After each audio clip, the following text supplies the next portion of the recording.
She's ready? We're ready. Mm-hmm. Okay, I would like to call to order the Clarkston Independent District Library Board of Trustees meeting for November 14th, 2022. The meeting is called to order at 6:30.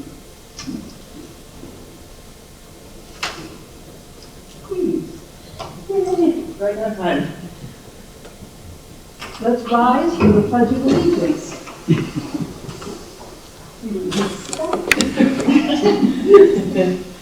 I pledge allegiance to the flag of the United States of America and to the republic for which it stands, one nation, under God, indivisible, with liberty and justice for all. We're just having a rush. Okay, we would like to start the meeting tonight with a remembrance for our departed board member. And we have his obituary tonight, and Julie will read it for us. Dan Green of Clarkston passed away on October 23, 2022 at the age of 77. Born in High Point, North Carolina to Huey Clifford Green and Kathleen Green, née McLean, Dan was the father of Dylan Green, beloved grandfather of Ariana and Victor, brother of Paul, Michael, deceased, and Stephen Green. Like a brother to Tom Jones and loyal friend to Jen McHouston and many others. Dan earned a BA in journalism from the University of Southern Mississippi and became a reporter in New Orleans. Later, he earned an MA in communications from Mississippi College and was employed by General Motors from 1979 until 2010 in Public Relations Division. After early retirement, he wrote novels, took up guitar and singing, produced 2 CDs of original music, and hosted open mics. Dan was also a dedicated supporter of the Clarkston Independent District Library, where he started volunteering with the Friends of the Library in 2003. He co-chaired book sales, won the Best Friend Award, was elected president of the Friends, campaigned to reestablish the library and improve funding, and was appointed to the library's Board of Trustees from 2012 to 2022, serving his final term as vice president. He was devoted to his son and grandchildren and enjoyed gardening, cooking, and spending time with dear friends. He was an avid reader and film buff with a special fondness for the works of J.R.R. Tolkien. Dan's devotion to those he loved can best be captured by this Tolkien quote: "You can trust us to stick with you through thick and thin, to the bitter end, and you can trust us to keep any secret of yours closer than you yourself keep it. But you cannot trust us to let you face trouble alone and go off without a word. We are your friends." Donations may be made to the family for final expenses by visiting the GoFundMe page. Thank you. This obituary also appeared in the Clarkston News this week. Okay. So it was very lovely, and we'll miss Dan. He's been an active member for many years. You sure will miss him. Please call the roll. Jan Hackney, here. Elsie McFadden Keeson, absent. Nancy Boone. Yes. Renella Pomeroy. Here. Maggie Sands. Here. Chris Schultz. I'm here. Julie Meredith. Okay, I'll accept the motion for approval of the agenda. So moved. Is there a second? I'll second. It's been moved and seconded that we approve the agenda as presented. Any comments or questions? All those in favor, please say aye. Aye. Opposed, nay. Motion is carried. Call to the public. Oh, please. Yes. I'm not familiar with the meeting, sorry. That's all right. So my name is Jim Drolle, and I am pleased to introduce myself as your new liaison with the Friends Organization. I've been with them for about 2 years. Been involved in most of the book sales, a couple spot projects and stuff, and very much look forward to working with you guys. So hopefully I get a chance to say hi after the meeting, but very much. If I can have a minute, just a couple of comments, Yes. please. Friends funds are still in very good shape. We're in round numbers, around 31,000 after commitments to different projects for the library. So that works well. Book inventories are running about 50% of the storage area right now for the April book sale. So book donations continue to be very robust and the quality is excellent. I mean, credit to the community. We've got very good raw material for how we do these things to treat the library. Our next book sale is the holiday book sale, and that comes up December 3rd on a Saturday. In addition to the books, there will be merchandise having library logos and so forth on it. much thanks to one of Julie's staff, Sissy Phillips. So there'll be a couple different sweatshirts, a t-shirt, and a couple different kinds of hats for sale. In addition to that, we are going to have the Historical Society having a sale at the same time with some of their merchandise. We also have a bake sale that we usually have on Saturdays. That's very popular with that. And we should have the Optimist Club, or at least the Boy Scouts from the Optimist Club here, which are usually pretty good as far as just atmosphere and greeters, and they help people to the car and so forth. So look forward to any participation with that or any questions you have about that after. Last point is there was discussion at our last meeting that there should be a need for a de-escalation training on the part of the Friends organization, especially during book sales, due to an incident, I think, at a different library. So we're looking into that probably next calendar year. I would say that if we decide to go forward with it, I would invite that the members of this board participate. There should be ample room in the class. So that's all I have. Thanks. Thank you, Jen. Thank you. Have we, that's one question? Have we ever had any near occasion of, Not to my knowledge. I don't know, Nancy, do you know? Not that I'm aware of in any libraries here, but the person who brought it to my attention, it was an issue in the Rochester Mills Library. Right. I've been on the Friends group since the 1990s, and we've never had an issue. So hopefully that will continue. Thank you. And so we remember the first Saturday in December. Okay. The sale. Okay. Next, we're moving to the consent agenda. We have 7 items. I'll accept a motion to accept the consent agenda. So moved. I'll second. We move the second that we accept the consent agenda. There are 7 items. Does anyone need to discuss any particular item? If not, all those in favor, please say aye.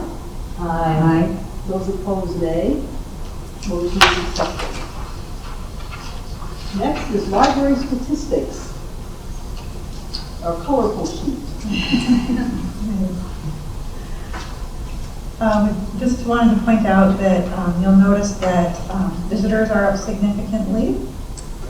Circulation is about back to normal. We are seeing an increase, still an increase in information questions and downloads.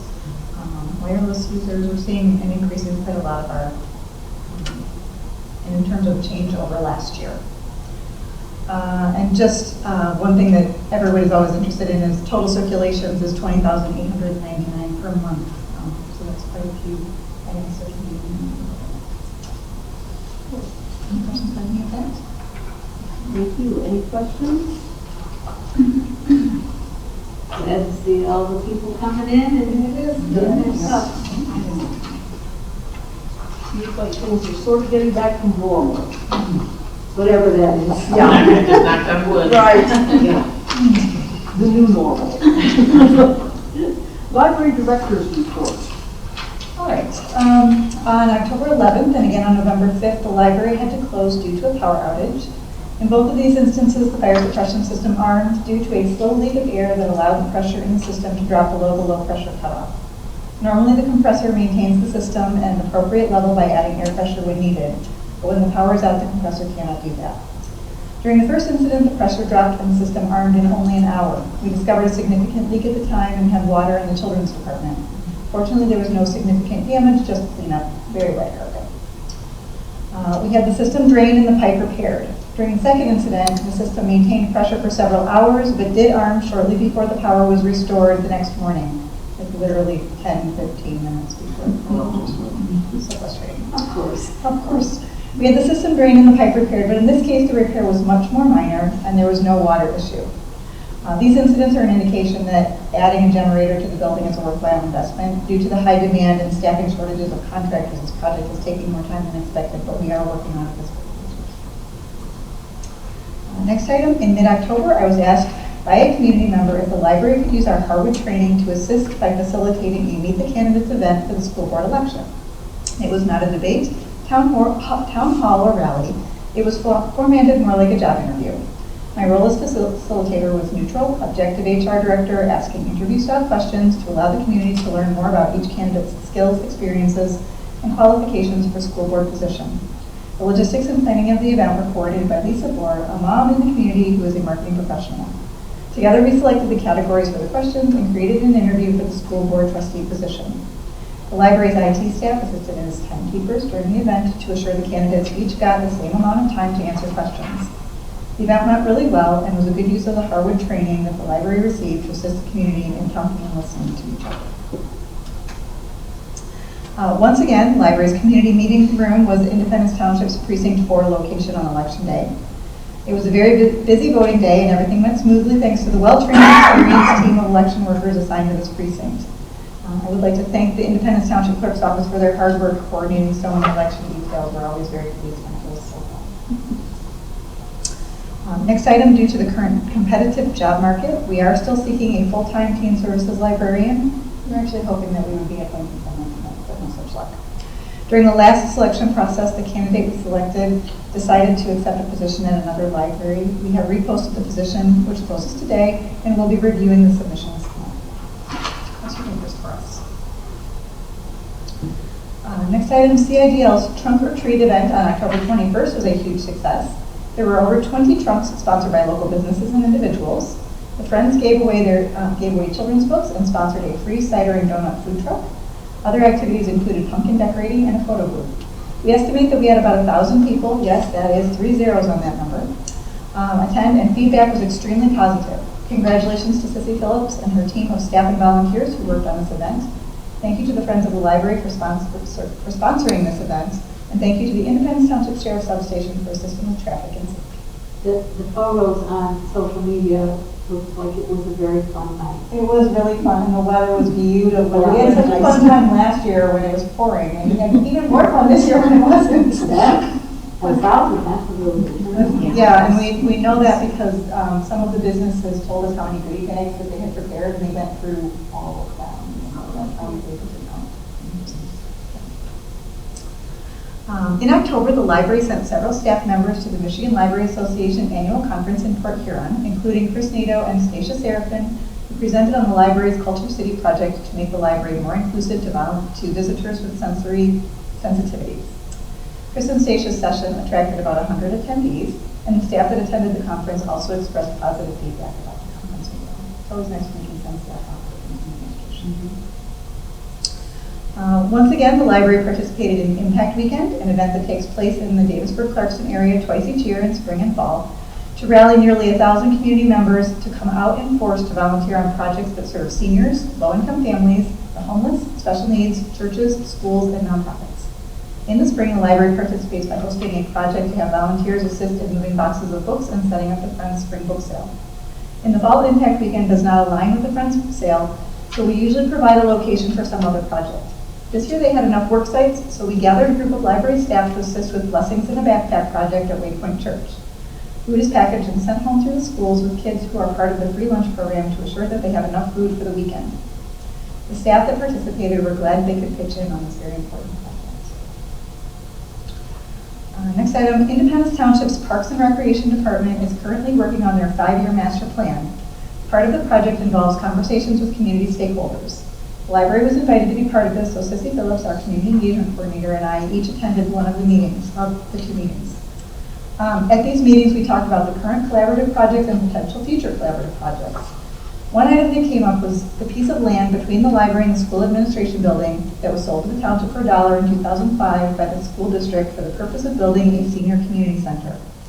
The piece of property that the library was built on was acquired in a similar way in 1968 for the purpose of building a public library to serve the community and the school district. During the reestablishment of the library, an easement was attached to the library's quitclaim deed to assure that if the township builds on that senior center community center property, that the library would share its driveway. The township currently has no plan to build on that property, but it is important to document this agreement for future planning purposes. Other small possible collaborative projects were also discussed. But just so that you're aware, the idea was that this property and the one next door in that direction, they would build on the front part of the property like a library. Their parking lot would go across the back. The two parking lots would be connected, and the driveway would go between the two buildings. So at times when we needed additional parking, we could rely on their parking lot, and when they needed additional parking, the same. They ended up building the senior center at Point Park, But they do still hold that piece of property, so we're just thinking at some point they may decide to do something with it, and I'm not sure that they were all entirely aware that that easement was written into that agreement. So we're trying to make sure that they have all that information. Last but certainly not least, on Tuesday, November 15th at 6 p.m., the library will hold the dedication of Debbie's Book Nook, the new seating area in the youth area. This beautiful custom furniture is in memory of Debbie Locker, a longtime friend of the library. The dedication will feature a story time performed by Stasia Seraphin, the library's head of children's and teen services. We will also provide a Zoom link so that family who are unable to attend can be part of this event. So if you want to be available to attend, we invite you to do so. So tomorrow. Yes. Can I ask one question? Certainly. Your first item on the fire suppression system. Yes. And I know I'm just coming up to speed on all the facilities, but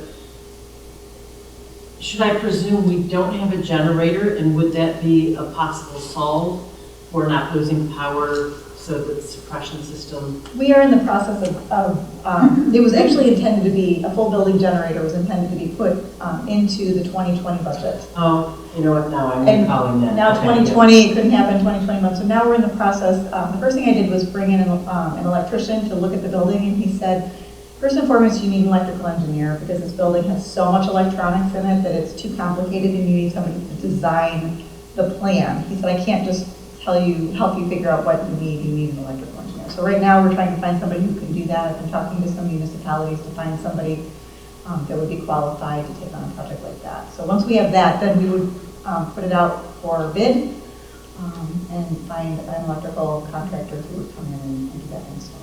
And remind me, Julie, that we do hope that'll be completed this year, or will that fall? It's- I mean, 2023? 2023, yes. And certainly not between now and the end of this year. But yeah, that would be miraculous. Santa Claus would come. I've been trying. Thank you. Yeah, but we are still working on that. You'll be happy to know we discuss our fire suppression system frequently. Yes, regularly. I'm learning. And actually, once you started answering my question, I recalled that you had It's not a board meeting if we don't talk about fire suppression.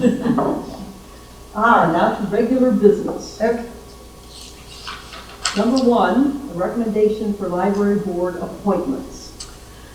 The governing board of the Clarkston Independence District Library consists of 7 trustees, 5 appointed by the Board of Independence Township and 2 appointed by the Council of the City of Clarkston. They serve 3-year terms. The current term expires on December 31st of 2022. Of the current board, 6 trustees are seeking reappointment, 4 from the township and 2 from the city. There is 1 open seat representing Independence Township. The township has provided the submission from Alan Panter, who applied to fill this seat. Both the township board and city council would like the current board to review the interested candidates for all seats and make a recommendation. The city council plans to appoint their 2 trustees at their meeting on November 28th, and the township board plans to appoint their 5 trustees at a meeting in late November or early December. The term for these candidates will be January 1, 2023 through December 31, 2025. Because there is a seat representing the township that is currently vacant, Mr. Panter could be appointed to fulfill the remainder of the current term, as well as the term beginning January 1, 2023. Any questions? Ellen was going to All come in our this evening. submissions. And I was glad to see that everybody was planning on coming back. Yes. Alan was going to come this evening, but he was unavailable to get on this. So I will accept a motion. I move that we recommend the appointment of Janice Gaffney, Allison McFadden Kiesling, Alan Cantor for the remainder of the current term and the term beginning January 1st, 2023, Marilyn Pomeroy and Christy Shaw as library board trustees representing Independence Township. And you want this all as one motion? Yes, please. Okay, and recommend the appointment of Nancy Moon and Margaret Sands as library board trustees representing the city of the village of Clarkston. Thank you. I'll accept the second. I'll second. Okay, it's been moved and seconded that we support the motion of these named candidates for the term starting in 2023. Any comments or questions? Okay. All those in favor, please say aye. Aye. Those opposed, nay. Motion is carried. Thank you. I will get that sent over to the township and the city tomorrow.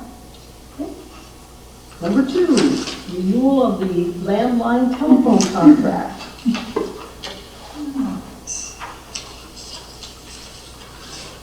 While the library's main phone lines are internet-based VoIP system, it is necessary to maintain a few traditional landlines for the fax machine, backup to the alarm system, and a required DTE communication line.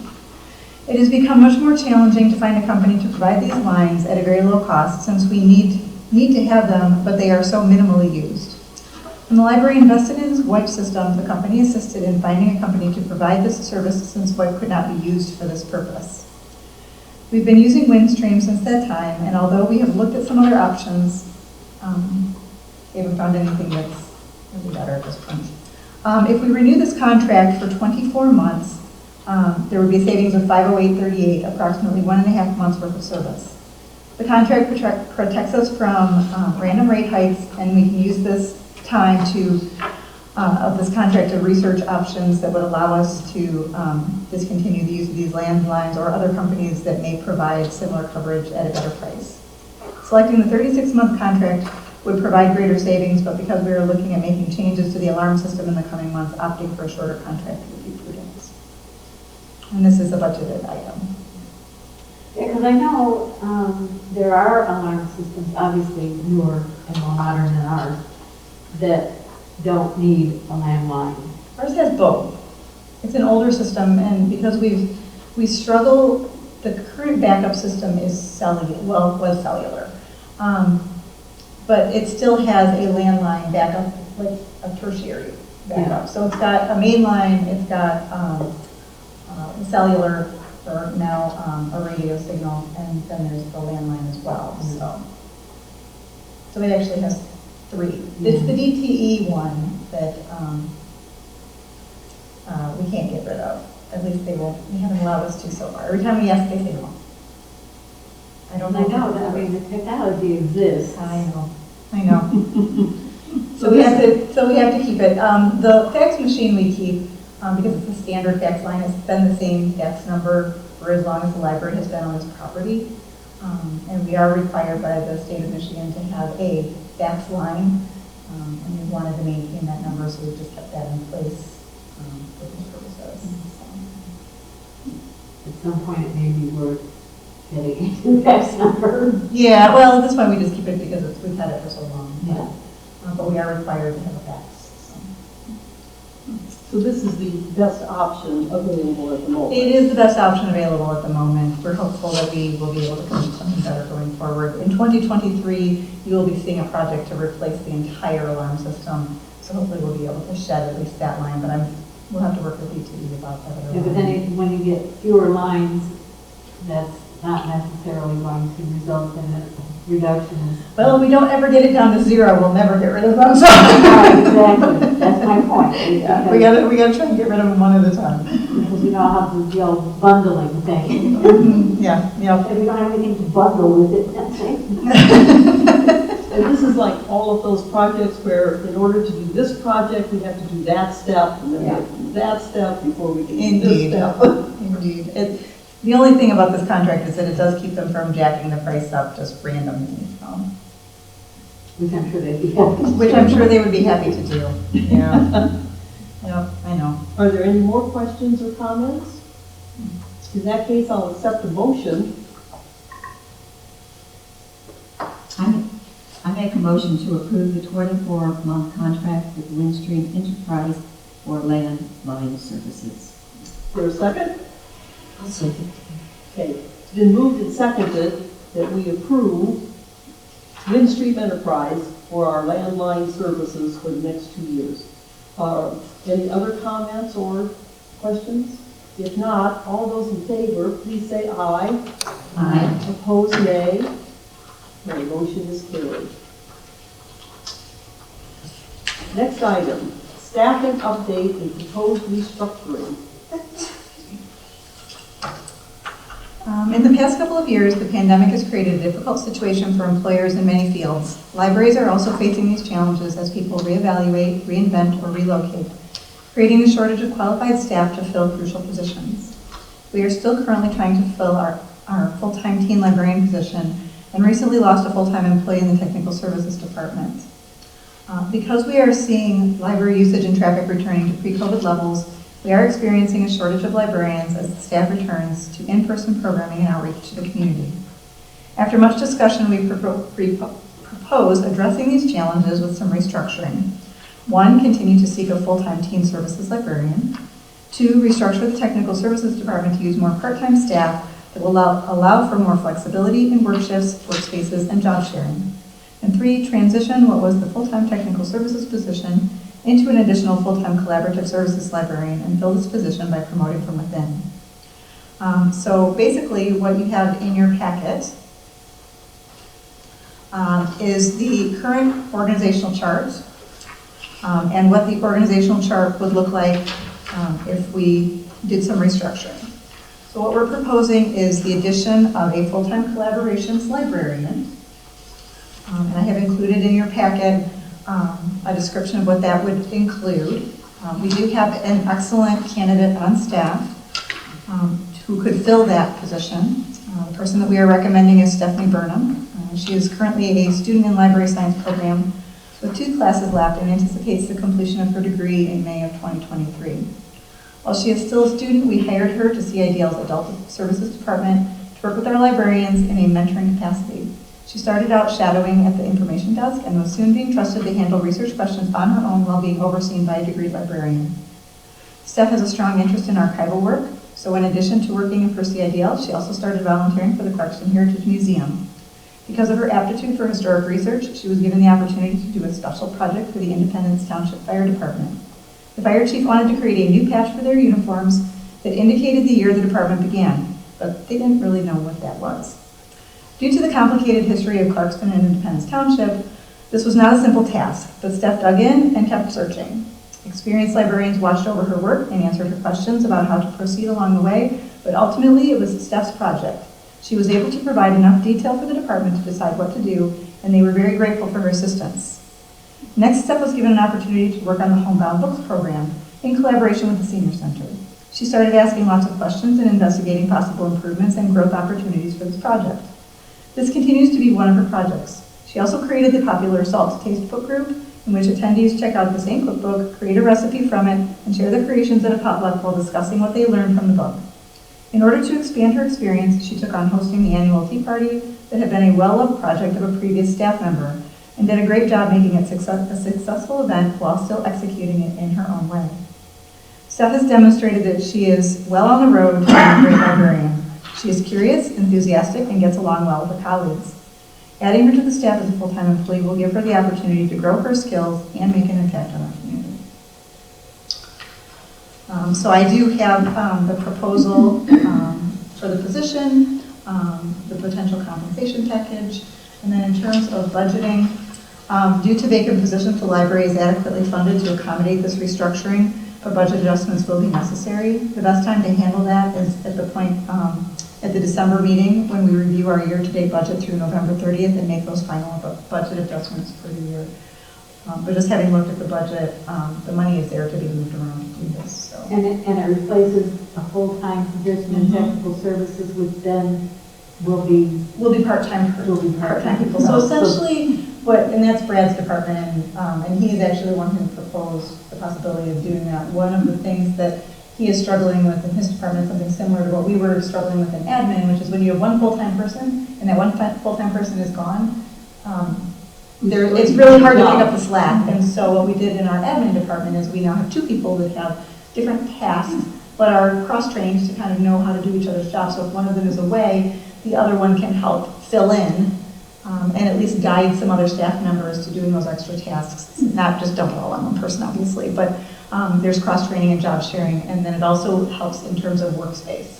So they share a workspace, they work opposite shifts, and come in at different times and that sort of thing. And it does work well in admin, so that's good that Brad was not only open to that, but actually suggested that, because that's a good solution to this problem. And the situation that he has is the person that was doing that is really, her primary role was interlibrary loan, which is basically a 7-day-a-week job, or it could be. And so it was really hard. She was having, to squeeze it in and whatever. And she has part-timers that help with that, but to make it flow better, it would be similar to how we also had circulation. All of our clerks work part-time, and they work different shifts. And then if somebody takes time off, it's much easier to fill in than when you have some, just as people who ideally would like to work Monday through Friday. When you've got different people working different shifts, it just makes it easier to do that work, so.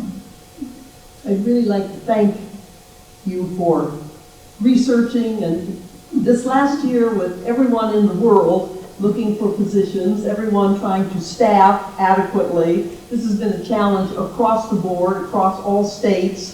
So everyone is having this issue, and we were not immune from that. So this has been an excellent way of giving, like in the basketball team, the football team, they get to step up. And some creative solutions. Yes, creative Which solutions. is always a good thing, because sometimes the standard solutions don't work, and lately that seems to be the case. That the standards, I mean, you can't just post a job, and we know we're a great place to work, but if there's nobody looking for a job, then it doesn't matter. And so much of our recent losses have been people who are relocating to be closer to family. Our team librarian left to be closer to her family in Ohio. Our technical services person left in order to be closer to her family in California. There's just a lot of that kind of thing going on. People are prioritizing, and where families used to be much more spread out, they're tending to clump up a little bit more after such a hard couple of years. So we have lost people in that way. Okay, are there any other questions? I just want to say, Stephanie did some work for the Historical Society, not Historical Society, Historical Commission. No, it wasn't the commission, it was the Clark's, I'm chairman, you think I could remember the survey committee. Thank you. Yeah, she did, I was really struggling with 2 parts of that, especially landscape detail. And Stephanie did an excellent job of research for the study committee for the village of Clarkston. So yeah, I've seen the work, it's very good. Which is one of the skills librarians are supposed to have, research capability, so that's excellent. I think her curiosity is, she asks lots and lots of questions, which means that when it is time for her to work on a project, she has a really good understanding of what it is she's looking for, and is really good at digging deep. So. Yeah, she's awesome. Yeah. Well, I will accept a motion on the staffing update and proposed restructuring first. I'll make a motion to approve the organizational chart update and the collaborations librarian job description as presented. I'll second Okay, it's been moved and seconded that we approve the organizational chart update and the collaborations librarian job description. Any other comments or questions? If not, all those in favor, please say aye. Aye. Those opposed, nay. Motion is carried. Now, let's talk about someone in the position. I will accept another move motion. that we appoint Stephanie Burnham as the new full-time collaborations librarian with a salary of $48,000 at date of hire and $50,000 upon completion of her MLIS, with the standard benefits package of a full-time employee and a date of hire that is agreeable to the candidate and library administration. I'll second it. Okay, it's been moved and seconded that we appoint Stephanie Burnham as the new full-time collaborations librarian as presented. If there are no comments, questions, all those in favor, please say aye. Aye. Those opposed, nay. Motion is carried. Thank you. Thank you. Moving along to check signers. Very important. Yes. Indeed. Okay. As a brief review, the accounts payable procedure is as follows. Invoices are submitted to the accounts payable administrative assistant who enters them into QuickBooks. The check run, preview, and invoices are given to the director for review. Once approved, checks are run. There are 4 check signers, 3 board members, and the library director. All checks are reviewed and signed by 2 library board members. The library director only signs checks if a check needs to be signed quickly to prevent late fees, or if other board members are unavailable, and only with the agreement of the board member who is available to sign. The check detail report goes to the library board packet for approval in the consent agenda. Currently, the individuals on the signature card at the bank are Marilyn Pomeroy, Janice Gaffney, Daniel Green, and Julia Meredith. Due to Dan's passing, we now only have 3 potential check signers. The library board may want to consider who to add as an additional check signer and when to do this. I'm recommending we do it soon. Yes. Because the next check run will be coming up shortly. Especially like with the holidays and people maybe on vacation and stuff. Right, yeah, and I agree with you because it's a challenge when it's really only you and I that are available and I'm still not driving, so. I require either my husband to bring me here or somebody to bring the checks to me. Take the checks to her. Which, I mean, has worked We great. got done. Right, we got done and everything was taken care of, and there was only a couple of times, I think, when you needed to sign. So we did make it work, but it would be easier if we didn't have to work so hard at it. What do you consider the ideal number? So we need one additional person. Just one. Right. One additional. 4 has been our standard, 3 board members. And the way this works is when the checks are ready, we, the check signers, get a call or a text saying there are checks to be signed, so we can get them out in a timely manner. If there's something that has to be signed right away, that comment will also go out. And so I probably get the first call. I'm the closest and the most mobile at the moment. Someday I will be again, I promise. Usually, check signing, usually the check run is done on Thursday or Friday, and then they're looking to have them signed over the weekend so that they can be mailed out. The person who checks our check run before it goes out works on Monday, and so the goal is to try and get them done. Occasionally, we have a check that needs to be distributed to a performer on a Saturday, and so that's when there's a call, somebody can come and sign quickly, but that's not the whole check run. We haven't lately, if we need one on a Saturday, a lot of times if Marilyn can get in, or we can get Jan, somebody to do it on Friday, and then I'll be the second check signer on just that one check, and the rest of the run waits until the other check signer can come in. And the process is about 15 minutes. It depends, sometimes I review more closely than other Right. times. It depends on what, some of them, you recognize, after a while, you recognize the vendors. You go, yeah, okay, that's the, And health all The first insurance, and couple that's times the, it might take a little longer because you don't know all the companies that we use. It's like normal, every day, like every month, But like as you do it, it's not too long. They're usually in there and they talk to me like 20 minutes, maybe at most. But Yeah, usually. And there is all of the invoices are available. So we say, oh, what is this? Who is this? What was this purpose? So, Good education. yes. so So it we actually is. When I first started doing it, it was kind of a nice way to get used to. Some of the vendors I was familiar with because of handling things with Kayak Library, but some of the vendors are the same because, library vendors, there's a limited number of library vendors. But there were others that were, for more local services and things, that there is a bit of a learning curve just to get used to the names of the businesses and things. But other than that, and sometimes you can tell even without really knowing, like you can tell which ones are the performers for a program because they have really cute names. That's almost always what that is. For me, the biggest challenge is the Visa check, just because I like to really look at what those charges, those underlying charges are. But even that one typically doesn't take. And the Visa bill is always its own check run, because it's a big one. So you'll see, if you look at in your consent agenda, the one that's a really long one is the general checks for everything else. And then there's one that's just one number, and that's the Visa bill, so. Yeah. I think last time I signed 55 checks. That was a big check. That was a big check That run. was a big check run. And so, We're the getting down- materials are there if we need to check. And generally, Nicole is there, Confidence. or David, or Debbie is there. Or Julie's right next Or door. Julie's right next door. So we always get an answer to our questions. And Thank you. we figure that's good diligence. So we need the board to think about that, and think about who is available. And it doesn't have to be done tonight, but it Doesn't would need to be be nice done. to have one by the weekend. I'm just asking for volunteers then, or?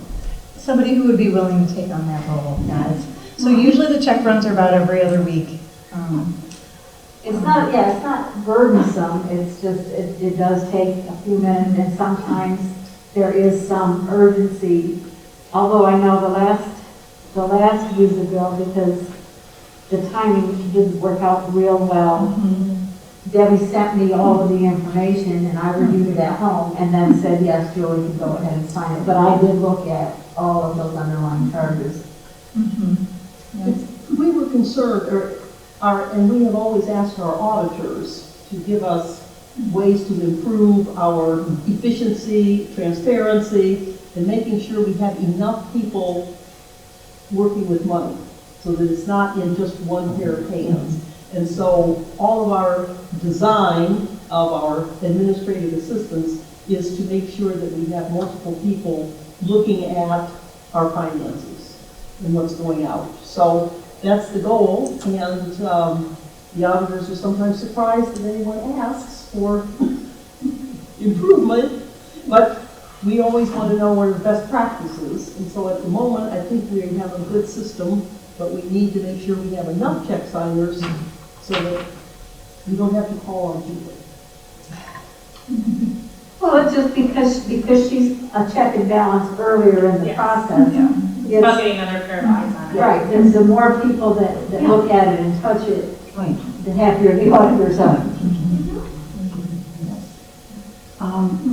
I live around the corner, walking distance to the library. I'd be happy to help out. Yeah, and I can help too. You'll decide how many you want, 1 extra, 2 extra. There's no actual set number that you have to have or There is a can't have. policy that says, I don't I believe think it there's a only comes number for on the 2 it. signatures. I think that's the policy response to that, so.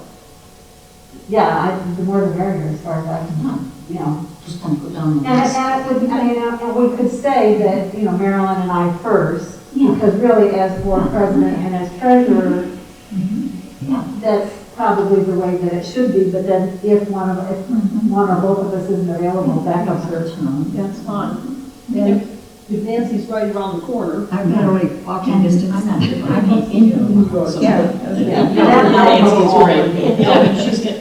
I tried a little more, Nancy is more understanding of the. More than right here. Yep. Okay, so we will accept Nancy as the third signer with Christie as our backup. All right. All right, I will contact the bank tomorrow and find out the process for getting those. Some banks make you go in, some of them have you sign something and just drop it off. They will need a copy of your driver's license, I believe, but I will double check and see what those rules are. So if they decide they want all of us, we'll have a party. Yeah, that's careful. Yeah, I want to have an accidental flight.